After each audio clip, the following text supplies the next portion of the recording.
So Dagim v'chagavim, it says Pashat Sham. It's obvious over there in Chav Zayin Hamad Beis.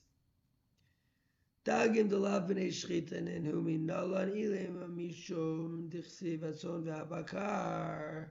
If you can say that because it's written the tzon of the bakar needs shchita im kain dag hayam, so then fish don't need shchita el me'ata gabe shlat. Yo, by the way, you get pheasants.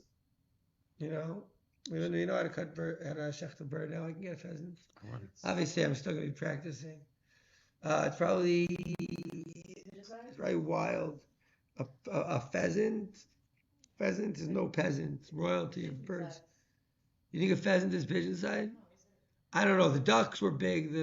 The cock was big. I mean, the rooster. As shallow. Hachinami delav b'shchita. The shlav also is not. It's right. So it says collect the bird. So what? Maybe bird all I have to do is collect it, and I don't have to shecht it. Hachinami delav b'shchita. It's a question from the Maggid Mishnah.